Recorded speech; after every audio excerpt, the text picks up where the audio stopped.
A contramano.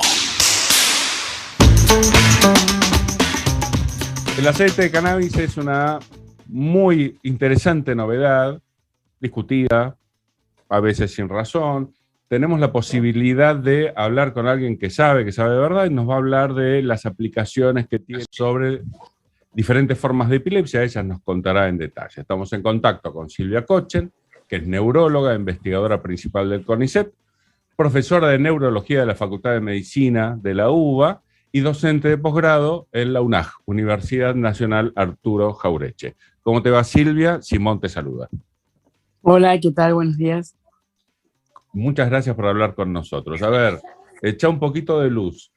¿Es realmente útil el aceite de cannabis sobre la epilepsia? ¿En qué casos? Bueno, en general cualquier molécula, cualquier droga que aparezca para la salud humana pasa por una serie de pruebas para demostrar si es útil o no es útil. Digo, porque esto no es que pasa a nivel personal, de que alguien piensa o deja de pensar, sino se hacen una serie de protocolos para demostrar si es eficaz o no es eficaz, si tiene o no tiene más beneficios que dificultades, o sea, que problemas adversos. Y en el caso del cannabis y la epilepsia está demostrado la eficacia que tiene, por eso fue aprobado, como se hace con cualquier droga nueva, pasa por esos estándares de calificación y fue aprobado por el organismo regulador en Estados Unidos, que se llama FDA, y que por una ley que existe en la Argentina, cuando se aprueba por este organismo, inmediatamente se aprueba en la Argentina por la ANMAT, que es el organismo regulador que tenemos acá en nuestro país. Por otro lado, hay mucha evidencia también, o sea que en el caso de la epilepsia está demostrado, y para otras patologías neurológicas hay estudios en marcha. La situación que dejó el cannabis por intereses diferentes en un estado de prohibición hizo que en el mundo entero se demore sus estudios para demostrar su eficacia.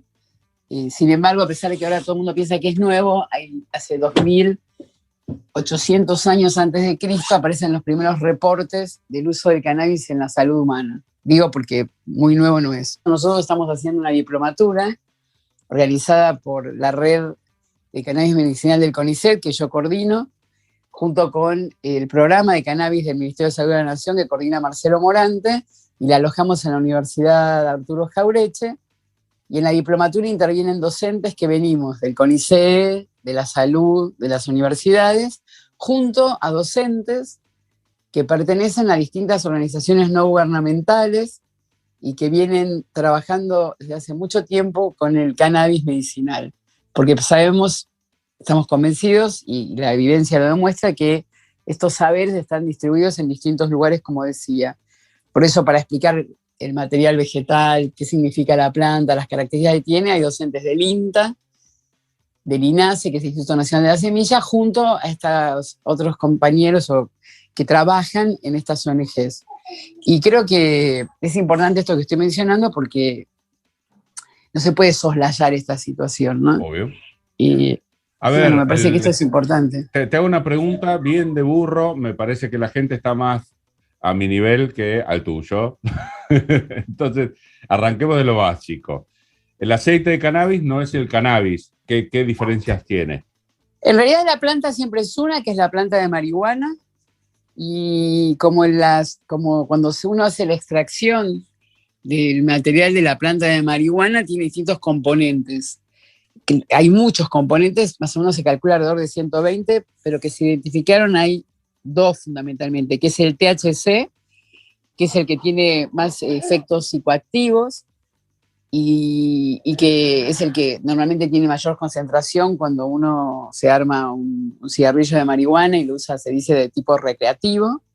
Y después otros componentes como el CBD, que no tiene efectos psicoactivos y que son los que se usan fundamentalmente en el caso de la epilepsia. Aunque el THC también tiene efecto en el dolor, en el insomnio, en la ansiedad. Y en realidad en todos los casos se planta la planta de marihuana, se clona para tener formas con mayores predominios de THC, por ejemplo, y de CBD, pero se planta, inclusive la que vende la industria, porque lo que se demostró es que cuando la trataron de sintetizar, que es lo que hace siempre la industria farmacéutica me refiero, fracasaron en la eficacia. Eso significa que, evidentemente, además de los componentes reconocidos, hay otros que tienen un efecto terapéutico, pero que como, bueno, no están identificados, no se pudieron sintetizar. Por eso, inclusive hasta el olor, que es característico, se llama terpenos, también tiene un rol en la eficacia terapéutica. Por eso es que todo el mundo, cuando me refiero a todo el mundo, digo, desde los cannabis artesanales hasta los producidos por la industria farmacéutica, plantan la planta de marihuana. Y se dice aceite porque en realidad es muy liposoluble, significa que se disuelve muy bien en aceite y muy mal en agua. Y entonces por eso es que se usa el aceite como una forma de vehículo para que uno le llegue el medicamento, en este caso la marihuana, al organismo. También se puede inhalar, por ejemplo, es otra forma de utilizar, o se pueden construir cápsulas. Bueno, pero eso ya es más complejo, porque requerís de más infraestructura. Por eso es que se utiliza el aceite como se dice en farmacología, vos decís vehículo, porque es lo que te permite que esa molécula que querés que tenga eficacia actúe en tu organismo. Por eso por ejemplo, hay algunos medicamentos que solamente pueden hacerse a través de inyecciones intramusculares o intravenosas. Eso es el vehículo. En el caso del cannabis, es el aceite, porque, por lo que decía antes, la condición de que es liposoluble, o sea, se disuelve muy bien, por lo tanto se puede absorber después muy bien en aceites. Mira vos, y decime, ¿en qué casos de epilepsia es útil? Quizás en todos, ¿eh? En realidad, lo que te puedo decir con más evidencia es que nosotros la estamos usando, y en el mundo se está usando, en los casos que no responden al tratamiento médico o a la cirugía. La realidad es que a medida que vamos avanzando en la experiencia, se está usando en otro tipo de formas, aunque no tengamos todavía la evidencia, porque no tenemos la suficiente cantidad de estudios casos controlados, ¿no? Eso. Pero bueno, siempre que empiece una nueva droga, se empieza usando en las formas que no responden a los tratamientos que ya conocidos. Es como una cuestión metodológica que se usa siempre en farmacología, ¿no? ¿Qué es la epilepsia refractaria? Justamente eso, que es refractaria al en realidad tratamiento. Claro, la epilepsia refractaria es aquella epilepsia que no responde bien a la medicación que usamos en forma convencional. El 70% de los pacientes que tienen epilepsia responden muy bien al tratamiento médico con cualquier de las drogas que tenemos a disposición. Y también hay un grupo que, si no responden a estas formas, se le puede hacer cirugía de la epilepsia, que es lo que hacemos, por ejemplo, en el Hospital del Cruce, donde yo estoy trabajando. Pero hay un grupo de pacientes que no son candidatos a cirugía porque, bueno, hace falta cumplir determinadas condiciones y que no responden al tratamiento médico. Y entonces, en esos pacientes que no tenemos otras medicaciones como alternativas para ofrecerle, aparece como una muy buena opción la posibilidad del cannabis. Sí, yo recuerdo alguna vez, te lo voy a decir como consumidor y vos como conocedora y científica le darás contenido, que alguna vez en una entrevista una madre de la agrupación Mamá Cultiva decía que le había conocido la risa a su hijo a partir de la utilización del aceite de cannabis en él. ¿Qué tipo de medicación es la que se usa tradicionalmente en comparación con el aceite de cannabis? ¿Es la misma búsqueda, por más que químicamente haya diferencias? Y claro, porque a ver, la primera cosa que quiero decir por el reporte que estás haciendo, el relato que estás haciendo de esa mamá, que es un grupo muy fuerte, que realmente junto con Cameda y otras ONG son las verdaderas autoras de que la ley haya salido, porque trabajaron arduamente, inclusive en mi caso personal. Ese grupo con otros grupos más de madres vinieron a ver al hospital para pedirme si yo no podía acompañarlos en esa búsqueda de la posibilidad de tener una alternativa a los tratamientos convencionales. Y si bien yo ya conocía las posibilidades que había, realmente me sentí muy motivada por esta demanda y me puse a estudiar más y a trabajar más, y después, bueno, investigamos y publicamos. También es importante decir que no es la panacea, no es que todos los pacientes responden bien. Nosotros lo que encontramos, y lo que está publicado, más o menos uno tiene alrededor de un poco más de la mitad de los pacientes que no respondían a nada que responden al cannabis. Y digo esto porque, bueno, es bastante doloroso tener un hijo que esté enfermo, entonces, o tener un pariente o uno personalmente estar mal y no responder a un tratamiento. Entonces, nosotros tenemos que ser cuidadosos en no crear falsas expectativas, ¿no? Sin duda. Hay un grupo de pacientes que responden muy bien, hay un grupo que no responden. ¿Por qué pasa eso? No lo sabemos, como tampoco sabemos porque hay pacientes que se comportan como refractarios y no responden y otros que sí. Ok. Y decime, hay mucha gente que toma remedios contra la epilepsia después de haber sufrido otros problemas, por ejemplo, qué sé yo, la extracción de un tumor en la cabeza. Es un caso que conozco puntualmente. En esos casos Eso es también otra sería... historia, porque la epilepsia es una patología que afecta más o menos 1 cada 200 habitantes. O sea, que es bastante prevalente y como yo decía antes, el 70% anda muy bien. Y después hay formas que se llaman sintomáticas agudas, como por ejemplo esto que contás, ¿no? Alguien que tuvo un tumor y ese tumor desencadenó convulsiones. Entonces, es una forma diferente de epilepsia, donde aparece como secundaria una situación particular, como en este caso el tumor.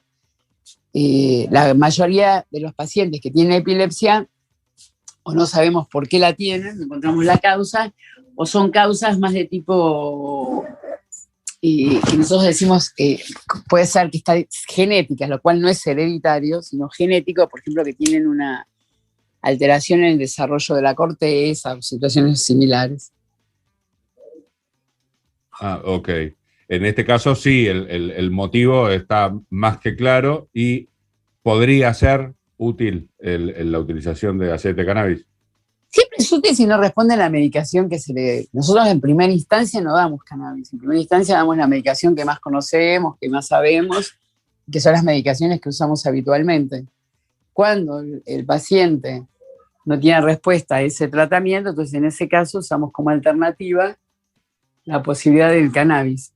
Esto es así ahora. Si me decís si en un tiempo esto va a cambiar y se va a usar en primera instancia, es probable, no lo sé. En general, todas las moléculas nuevas que aparecen se hace lo mismo.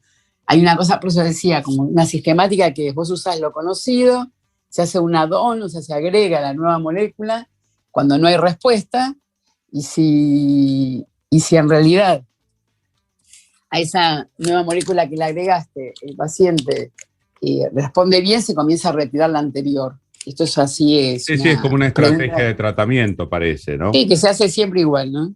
Sí, sí, sí, sí, está bien. Que guiada por la cautela, digamos, a partir de lo conocido. No, no es un problema de cautela, es un problema de uso racional de las nuevas medicaciones. O sea, totalmente. Vos no vas a usar algo, no tiene sentido ponerse a usar. Por eso cuando a veces viene el paciente que anda muy bien con la medicación que tiene, que no tiene efectos adversos y que anda bien, no se justifica para nada probar otra nueva droga, ¿no? Porque digo esto también como una cuestión de que en la medicación, bueno, lamentablemente nada está al margen de lo que es la sociedad de consumo en la que vivimos, ¿no? Pero entonces también es importante entender que en la medicación no es un bien, no es que me voy y me compro, no sé, una linda camisita o una cartera porque me gusta. Estamos hablando de un tratamiento, entonces lo uno usa en estos casos una racionalidad en cuanto a la sistemática, es una cuestión ética además, ¿no? Totalmente. Y decime, en cuanto a la medicación tradicional, que es la que en algunos casos sería reemplazada por el aceite de cannabis, ¿es fuerte? O sea, ¿deja al paciente, aparte de evitarle las convulsiones, lo deja medianamente en condiciones de vivir una vida normal o es muy fuerte? Por eso yo decía...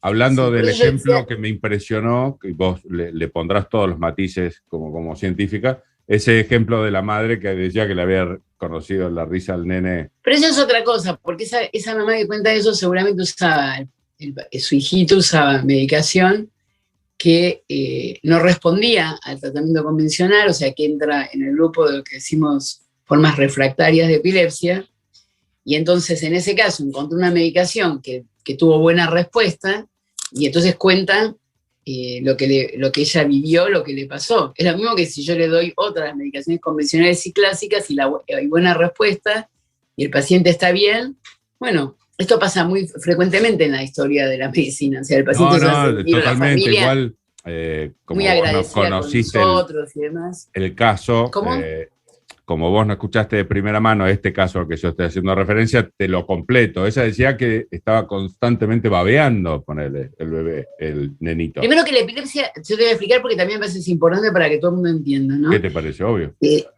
Yo expliqué, dije que más o menos alrededor de una persona cada 200 habitantes tienen epilepsia. Sí. La epilepsia no provoca retardo mental por sí misma, no provoca alteraciones en la conducta. A veces vienen patologías juntas. alguien tipo, lo que nosotros llamamos encefalopatía epiléptica, o sea, un niño o un joven pueden tener un retardo severo y además tienen epilepsia, o sea, la misma patología que le provocó un daño cerebral también le provocó epilepsia, no es que la epilepsia provoca un retardo cerebral. Entonces, lo que estás contando de esta persona se ve que tiene un hijo, imagino, que además de epilepsia tenía un retardo Creo que madurativo. hacía referencia al efecto de la medicación, que era muy fuerte, Bueno, pero... pero no importa, porque eso es una anécdota. Estás hablando conmigo que yo no Obvio. conozco de cada droga el efecto que produce. No hay ninguna medicación que provoque esto que conta esta mamá. Muchas veces lo que ocurre puede ser que provoque aumento de sueño, que esté menos conectado el paciente. Eso puede ocurrir. Pero luego hay una situación que tiene que ver con un estado de base cognitivo de ese paciente y que entonces por eso está. Digo porque si no, hay una cosa que nosotros estamos viendo, por eso yo hablaba antes de ser cautelosos, de no generar falsas expectativas y de no... esto nos pasa en este momento con el cannabis, pero pasa siempre, o sea, con cualquier tipo de esquema terapéutico. Entonces, a veces por eso hay lo que se llama efecto placebo. Si yo tomo una medicación, gasto plata, gasto tiempo, tomo una medicación, que a nadie le gusta tomar medicamentos, o dárselos a tu hijo, ¿no? O a tu hija, y encima la respuesta es mala, o sea, o no hay respuesta, bueno, lo más lógico es que hay una situación de tristeza, de enojo, de desilusión. Y entonces a veces se atribuyen cuestiones a la medicación o a la enfermedad que en realidad devienen de otras situaciones. Okay. Entonces yo creo que para contener como profesional, esto se aclara, se dice. No quiere decir que siempre somos escuchados, porque también uno puede decir, bueno, a mí no me importa, yo lo veo mal a mi hijo y ahora lo veo bien. Está bien, me parece bárbaro, eso lo puede decir una mamá. Yo como profesional y como investigadora te estoy contando a vos y a la audiencia esto que está basado en una evidencia. Totalmente, entonces, sí, para eso traje el caso, obviamente. Bueno, por eso la medicación a veces puede provocar un aumento del sueño, estar menos conectado con el medio por efecto del medicamento, pero no más que eso. Y además, si alguna vez hay una presencia de un efecto adverso, que existe también con la medicación, por eso uno controla al paciente. Entonces, si aparece eso, uno suspende el medicamento.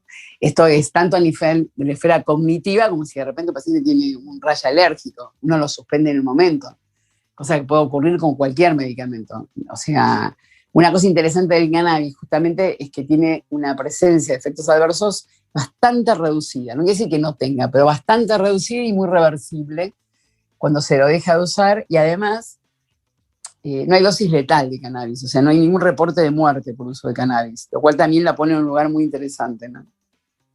Sí, totalmente. ¿Cómo resultó? Sé que participaste del Expo Cannabis hace poquito. ¿Cómo resultó la experiencia? Sí, yo ya estuve en el anterior Expo Cannabis y bueno, hay mucha gente, la verdad que vi la conferencia a la que fui invitada y caminé un poco por la feria, no me pude quedar mucho porque me tenía que ir, estaba lleno de expositores que venden productos para la producción de cannabis artesanal y había mucha gente. Creo que es una iniciativa muy interesante, la hace gente que viene trabajando hace mucho en el tema y nada, a mí me parece que todas las cosas que tengan que ver por eso también esta entrevista, todo lo que tiene que ver con informar, con capacitar, con educar, me parece muy interesante, ¿no? Porque siempre el saber tiene que ver con el poder y creo que el saber bien tiene que ver también con que uno puede tomar buenas decisiones, ¿no? Sí, con mucho más manejo de la situación y control dentro de la situación, claro. Sin dudas. Eso sí. Aparte, en Expo Cannabis hablaban de la utilización en muchas áreas. Obviamente vos te especializás en esta, pero digo, parece ser que se está explorando en muchas otras todavía. Así que nada, es promisorio, obviamente. Como el término lo indica, no deja de ser una promesa. Se verá en los casos si se plasma o no, me imagino. Mira, yo tengo muchas expectativas, o sea, expectativas positivas. Se está haciendo investigación en distintos niveles, con distintas patologías.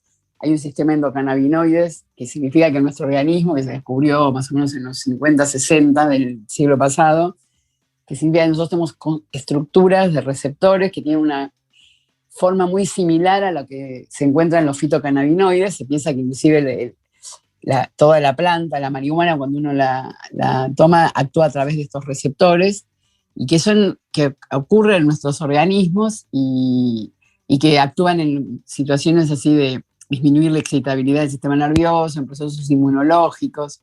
O sea que yo creo que las investigaciones que están haciendo son muy promisorias. Perfecto. Bueno, ojalá se plasmen entonces, se indagará. ¿Querés agregar algo que no haya salido en la charla? No, que si alguien tiene interés en participar en nuestra diplomatura, la inscripción no está cerrada, porque como quedan las clases virtuales, se puede ver las que ya se dieron, y tienen que entrar a la página web de la UNAG, y abajo dice Diplomatura en Cannabis, y se llena ese formulario y pueden participar, se pueden inscribir. Brillante. Bueno, te agradecemos un montón que hayas charlado con nosotros y nos hayas contado, enseñado sobre estas cuestiones que dominas tanto. No, gracias a ustedes por llamarme. No, por favor.